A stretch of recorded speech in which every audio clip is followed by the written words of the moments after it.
नमस्कार दोस्तों, आप सभी को अपने YouTube channel my Guruji exam study channel पर बहुत बहुत स्वागत है। तो दोस्तों, हमेशा की तरह आप सबकी एक क्लास जो कि बीएड प्रवेश परीक्षा के लिए बहुत ही इम्पॉर्टेंट क्लास होती है, तो आप सभी से रिक्वेस्ट है कि क्लास को पूरा देखिएगा, बीच में स्किप मत कीजिएगा, जो कि आप सभी के लिए बहुत ही इम्पॉर्टेंट क्लास रहने वाला है।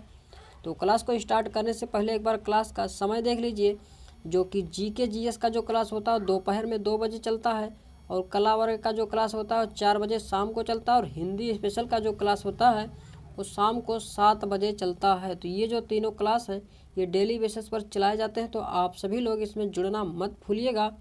और दोस्तों, अगर आप इसका पीडीएफ भी पाना चाहते हैं तो हमारे टेलीग्राम चैनल से जुड़ जाइए, ताकि आपको वहाँ पर जो है फ्री में पीडीएफ जो है आपको मिलता रहेगा। तो चलिए आज की इस क्लास को और आज की इस सेशन को स्टार्ट करते हैं, जो कि हिंदी स्पेशल की क्लास रहने वाला है। तो पहला क्वेश्चन क्या दिया गया दोस्तों, इसको ध्यान से देखिएगा दोस्तों और जवाब देने का प्रयास कीजिएगा। तो तिरंगा शब्द में समास है, तो तिरंगा जो शब्द दिया गया है इसमें कौन सा समास हो जाएगा? तो आप सभी लोग इसका जवाब देने का प्रयास कीजिएगा। तो इसमें हम बात करते हैं यदि जो समास कितने प्रकार के होते हैं साथियों, तो समास जो होते हैं वो 6 प्रकार के होते हैं। कितने प्रकार के? 6 प्रकार के होते हैं। और इसमें जो तिरंगा शब्द दिया गया है इसमें कौन सा समास हो जाएगा? तो द्विगु समास हो जाएगा। क्या हो जाएगा? द्विगु समास हो जाएगा, जो कि द्विगु समास की बात करते हैं। तो ये जो है जिसका पूर्व पद संख्यावाचक विशेषण होता है तो वहाँ पर द्विगु समास हो जाएगा। तो सिंपल सा ट्रिक यही जान लीजिए कि जो है पूर्व पद संख्यावाचक विशेषण अगर आपको कहीं पर दिख जाए तो वहाँ पर द्विगु समास होता है। तो ध्यान रखेंगे इस ट्रिक को।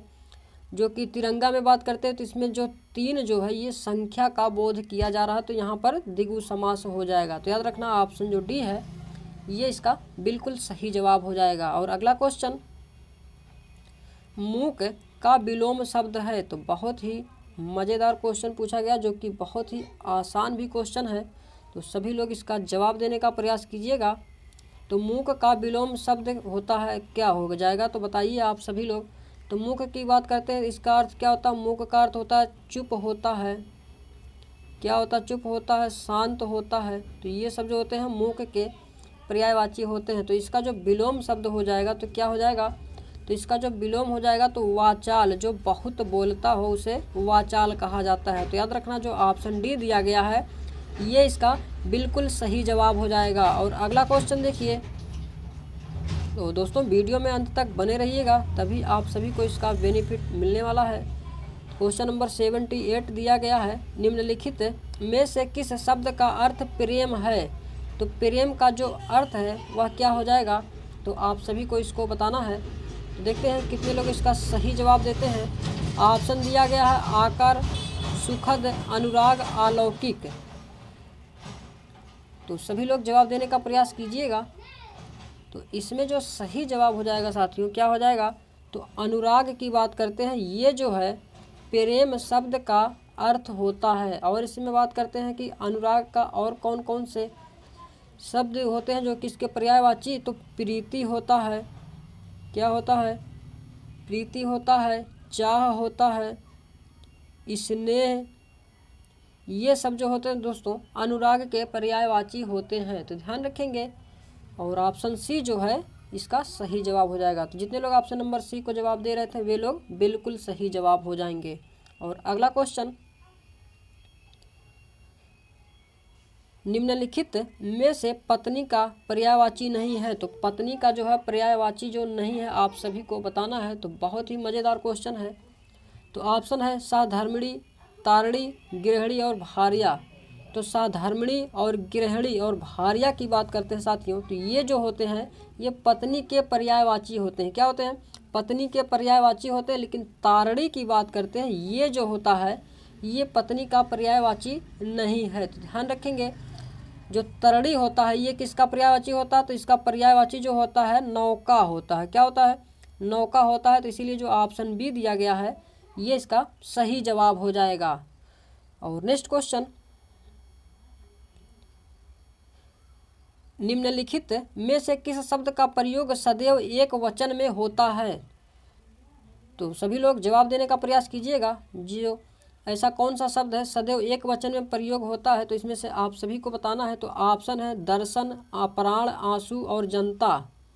तो इसमें हम बात करते हैं दोस्तों, जो दर्शन, प्राण और आंसू शब्द जो दिए गए हैं दोस्तों, ये सब जो है ये बहुवचन में प्रयोग होते हैं। किस वचन में? तो बहुवचन में जो है प्रयोग होते हैं। तो ध्यान रखेंगे, अगर इस तरह के शब्द आपको एग्जाम में आए तो इसको ध्यान रखेंगे कि दर्शन, प्राण और आंसू जो होते हैं ये सब बहुवचन में प्रयोग होते हैं, लेकिन जनता की बात करते हैं ये जो है एक वचन में प्रयोग होता है। तो ध्यान रखेंगे, जो दर्शन, प्राण और आंसू हैं तो ये बहुवचन में प्रयोग होते हैं, जो कि इस तरह के क्वेश्चन जो है एग्जाम में बहुत पूछे जा रहे हैं दोस्तों, ध्यान रखना। और अगला क्वेश्चन, इनमें से कौन सा शब्द कनक का पर्यायवाची नहीं है? तो ये भी दोस्तों बहुत ही मज़ेदार क्वेश्चन है। तो इनमें से कौन सा शब्द कनक का पर्यायवाची नहीं है, तो आप सभी को इसमें बताना है। तो कनक की बात करते हैं तो इसका जो पर्यायवाची होता है क्या होता है? धतूरा होता है, स्वर्ण होता है और क्या होता है? कंचन होता है। लेकिन परसून की बात करते हैं, ये जो है कनक का पर्यायवाची नहीं होता है। तो याद रखना, जो कनक और धतूरा और स्वर्ण जो दिया गया ये कनक के पर्यायवाची हैं, और परसून की बात करते हैं ये जो है कनक के पर्यायवाची नहीं है। जो कि परसून की बात करते हैं ये जो है किसके पर्यायवाची होते हैं? तो ये जो है पुष्प का पर्यायवाची होता है। तो ध्यान रखना, ऑप्शन जो डी है बिल्कुल सही जवाब हो जाएगा। और नेक्स्ट क्वेश्चन, उचित शब्द चुनकर रिक्त स्थान की पूर्ति कीजिए। मैंने आँखों के सामने वह भयानक दृश्य देखा। तो मैंने वह भयानक दृश्य देखा, इसके बीच में जो है वो क्या भरा जाएगा? तो सभी लोग इसका जवाब देने का प्रयास जरूर करेंगे दोस्तों। तो इसमें हम बात करते हैं, जो इसमें भरा जाएगा दोस्तों, क्या भरा जाएगा? तो मैंने प्रत्यक्ष वह भयानक दृश्य देखा। तो ऑप्शन जो डी दिया गया है साथियों, ये जो है इसका बिल्कुल सही जवाब हो जाएगा। तो जितने लोग ऑप्शन नंबर डी को जवाब दे रहे थे वे लोग सही हो जाएंगे। और अगला क्वेश्चन, और दोस्तों अगर वीडियो पसंद आ रहा हो तो एक एक लाइक करते हुए चलिएगा, ताकि हमें भी मोटिवेशन मिलता रहे। तो क्वेश्चन दिया गया है, निम्नलिखित में से कौन सा शब्द पुल्लिंग है? तो आप सभी को इसमें पुल्लिंग शब्द को छांटना है। तो पुल्लिंग शब्द की बात करते हैं दोस्तों, क्या हो जाएगा? तो कपड़ा शब्द जो दिया गया दोस्तों, ये जो शब्द है ये पुल्लिंग के अंतर्गत आता है। तो याद रखना, जो कपड़ा है ये पुल्लिंग शब्द हो जाएगा। और हानि, टोपी और नदी की बात करते हैं, ये जो शब्द दिए गए हैं तीनों, ये सब स्त्रीलिंग के अंतर्गत आते हैं। किसके अंतर्गत? तो स्त्रीलिंग के अंतर्गत आते हैं। तो याद रखिएगा, जो हानि, टोपी, नदी है ये स्त्रीलिंग हो जाएगा, और कपड़ा जो है ये पुल्लिंग हो जाएगा। और अगला क्वेश्चन, भीति शब्द का क्या अर्थ है? तो भीति शब्द का जो अर्थ हो जाएगा वह क्या हो जाएगा? तो बहुत ही आसान क्वेश्चन पूछा गया है। तो भीति का जो शब्द होता है इसका अर्थ क्या हो जाएगा? तो दीवार होता है। क्या होता है? दीवार जो शब्द दिया गया है साथियों, ये जो है भीति शब्द का अर्थ हो जाएगा। तो ध्यान रखना, ऑप्शन जो ए है बिल्कुल सही जवाब हो जाएगा। और नेक्स्ट क्वेश्चन, अनुकूल का विलोम शब्द है। तो अनुकूल का जो विलोम शब्द हो जाएगा वह क्या हो जाएगा? तो प्रतिकूल, व्याकुल, अनुकूल, अनुकूलन, आकुल। तो अनुकूल का जो विलोम शब्द हो जाएगा साथियों वह क्या हो जाएगा? तो प्रतिकूल हो जाएगा। क्या हो जाएगा? प्रतिकूल जो दिया गया है ये अनुकूल का विलोम शब्द हो जाएगा। तो जितने लोग ऑप्शन नंबर ए को जवाब दे रहे थे वे लोग सही हो जाएंगे। और अगला क्वेश्चन को ध्यान से देखिएगा दोस्तों, और जवाब सभी लोग देने का प्रयास कीजिएगा।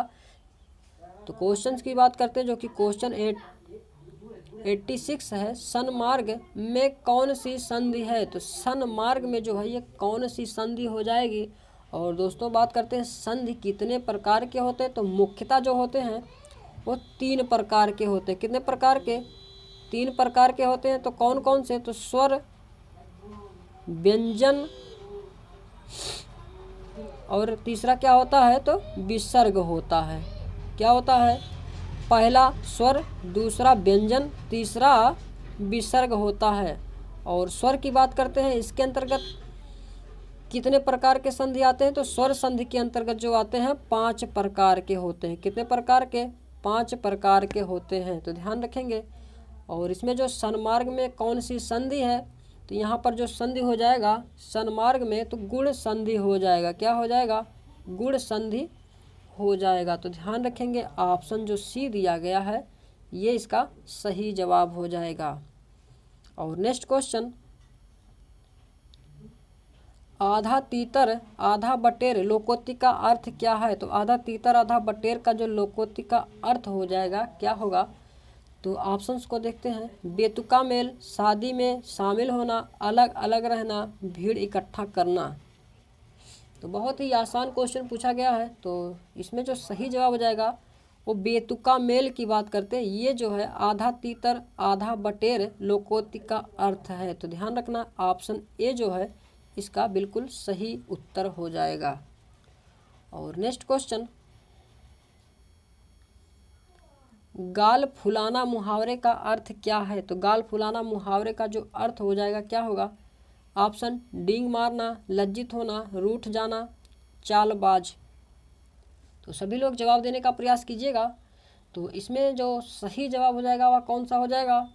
तो ऑप्शन सी की बात करते हैं साथियों। कौन सा? ऑप्शन सी, रूठ जाना जो है ये गाल फुलाना मुहावरे का अर्थ होता है। तो ध्यान रखना, ऑप्शन सी जो है इसका सही उत्तर हो जाएगा। और अगला क्वेश्चन, निम्नलिखित में से कौन सा शुद्ध वाक्य है? तो शुद्ध वाक्य को आप सभी को इसमें से बताना है। तो बेफजूल ना बोलो, फजूल मत बोलो, फजूल बोला, बेफजूल मत बोलो। तो इसमें जो सही जवाब हो जाएगा साथियों कौन सा हो जाएगा? तो फजूल मत बोलो ये जो दिया गया दोस्तों ये बिल्कुल शुद्ध वाक्य हो जाएगा। क्या हो जाएगा? बिल्कुल शुद्ध वाक्य हो जाएगा जो फजूल मत बोलो लिखा गया है। तो ध्यान रखना, ऑप्शन बी जो है ये इसका सही जवाब हो जाएगा। और अगला क्वेश्चन, और दोस्तों अगर आप चैनल पर नए हैं तो चैनल को सब्सक्राइब कर लीजिएगा, और ताकि इसी तरह के वीडियो की नोटिफिकेशन आपको आगे भी मिलता रहे। तो क्वेश्चन की बात करते हैं, आप कहाँ जा रहे हैं? तो आप कहाँ जा रहे हैं ये जो शब्द दिया गया है इस अर्थ की दृष्टि से किस प्रकार का वाक्य है? तो आप कहाँ जा रहे हैं, तो यहाँ पर क्या हो जाएगा? तो एक प्रकार से क्या व्यक्त किया जा रहा है यहाँ पर जो है आप कहाँ जा रहे हैं, तो इसमें जो है क्वेश्चंस को पूछा जा रहा है, यानी कि प्रश्न किया जा रहा है कि आप कहाँ जा रहे हैं। तो आप कहाँ जा रहे हैं, तो जिस वाक्य में क्वेश्चन के बारे में पूछा जाए तो वहाँ पर क्या हो जाएगा? तो प्रश्नवाचक हो जाएगा। क्या हो जाएगा? प्रश्नवाचक हो जाएगा। तो ध्यान रखेंगे, ऑप्शन ए जो है ये इसका सही जवाब हो जाएगा। और नेक्स्ट क्वेश्चन, और दोस्तों अगर वीडियो पसंद आ रहा हो तो एक एक लाइक करते हुए चलिएगा ताकि हमें भी मोटिवेशन मिलता रहे। तो क्वेश्चंस की बात करते हैं, पौ बारह होना मुहावरे का जो अर्थ होता है तो क्या हो जाएगा? तो पौ बारह होना का जो अर्थ होता है आप सभी लोग इसका जवाब देने का प्रयास कीजिएगा। तो बहुत भूखा होना, हार कर भाग जाना, खूब लाभ प्राप्त करना, रोटी रोटी छीनना। तो बहुत ही मज़ेदार क्वेश्चन है। तो पौ बारह होने का जो अर्थ होता है दोस्तों खूब लाभ प्राप्त करना, ये जो दिया गया है पौ बारह होने का मुहावरे का अर्थ है। तो ध्यान रखना, ऑप्शन सी जो है इसका सही जवाब हो जाएगा। और नेक्स्ट क्वेश्चन, जैसा बोओगे वैसा काटोगे यह वाक्य इनमें से किस प्रकार का है? तो इसमें जो है जैसा बोओगे वैसा काटोगे तो इसमें कौन सा वाक्य हो जाएगा? तो ऑप्शन है संयुक्त वाक्य, संदेहवाचक वाक्य, मिश्रित वाक्य, सरल वाक्य। तो देखते हैं कितने लोग इसका सही जवाब देते हैं। तो जैसा वैसा शब्द जो अगर दोस्तों कहीं पर दिख जाए तो वहाँ पर कौन सा वाक्य हो जाएगा? तो वहाँ पर मिश्रित वाक्य होता है। तो यहाँ पर जो जैसा और वैसा जो शब्द दिया गया है यहाँ पर जो है मिश्रित वाक्य हो जाएगा। तो याद रखना ऑप्शन सी जो है ये इसका सही जवाब हो जाएगा। और नेक्स्ट क्वेश्चन, क्वेश्चन नंबर 93 है, निम्नलिखित में से कौन सा शब्द शुद्ध वाक्य है। तो इसमें से आप सभी को शुद्ध वाक्य को बताना है। तो इसमें जो सही जवाब हो जाएगा वह क्या हो जाएगा। इसमें जो दिया गया है कौन सा, ऑप्शन बी, संप्रति वे कुलपति हैं। तो ये जो है बिल्कुल शुद्ध वाक्य हो जाएगा। तो ध्यान रखना ऑप्शन बी जो है इसका सही जवाब हो जाएगा। और अगला क्वेश्चन,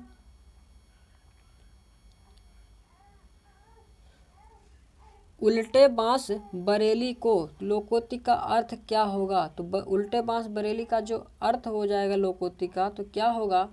तो आप सभी लोग इसका जवाब देने का प्रयास कीजिएगा, जो कि बहुत ही महत्वपूर्ण क्वेश्चन है। तो उल्टे बांस बरेली का जो लोकोक्ति अर्थ होता है तो विपरीत कार्य करना जो दिया गया है ये इसका सही जवाब हो जाएगा। तो अगला क्वेश्चन और देखिए। और दोस्तों बता दें ये जो क्लास चलती है आपकी, ये जो है शाम को 7 बजे जो है ये क्लासेस चलती है, जो कि डेली बेसिस पर चलता है। तो ध्यान रखना जो हिंदी की स्पेशल क्लास चलती हो 7 बजे चलती है, तो सभी लोग इसमें जुड़ना मत भूलिएगा। तो क्वेश्चन नंबर 95 दिया गया है, निम्नलिखित में से कोयला का बहुवचन रूप क्या होगा। तो कोयला का जो बहुवचन होता है क्या होता है, तो ध्यान रखेंगे बहुत ही इम्पॉर्टेंट क्वेश्चन है, जो कि इसमें बहुत से बच्चे जो है गलत करके चले जाते हैं क्वेश्चन को। तो ध्यान रखना जो कोयले का बहुवचन रूप होता है तो इसमें जो है कोई भी परिवर्तन नहीं होता है। ध्यान रखेंगे जो कोयला जो शब्द दिया गया इसमें कोई परिवर्तन नहीं होता, कोयला का जो है वो कोयला ही रहता है। तो ध्यान रखना जो ऑप्शन ए जो दिया गया है ये इसका सही जवाब हो जाएगा। और नेक्स्ट क्वेश्चन, पुस्तक से कौन सा विशेषण बनेगा। तो पुस्तक जो दिया गया इसमें से कौन सा विशेषण बनेगा, पुस्तकालय, पुस्तकें, पुस्तकीय, पुस्तकों। तो सभी लोग जवाब देने का प्रयास कीजिएगा। तो इसमें जो सही जवाब हो जाएगा क्या हो जाएगा,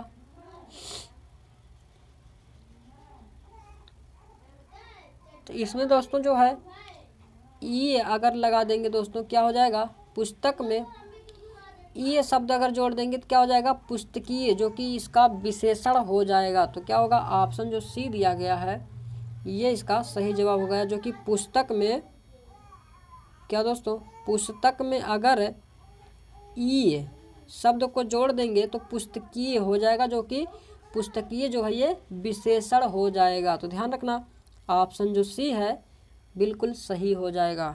और नेक्स्ट क्वेश्चन, किस वाक्य में प्रेरणार्थक क्रिया है। तो प्रेरणार्थक क्रिया जो है किस वाक्य में है आप सभी को इसको बताना है। तो प्रेरणार्थक क्रिया की बात करते हैं, जो किसी कार्य को किसी दूसरे के द्वारा करवाया जाता है तो वहाँ पर प्रेरणार्थक क्रिया होता है। तो देखते हैं ऑप्शन में ऐसा क्या किसी में दिया गया है। तो लड़का बहुत पढ़ रहा है, तो ये तो दोस्तों खुद ही काम कर रहा है। तो इसमें और ऑप्शन सी की बात करते हैं, आप बहुत ईमानदार हैं, तो ये भी नहीं होगा। मेरे घर की छत टपकती है, तो ये भी नहीं होगा।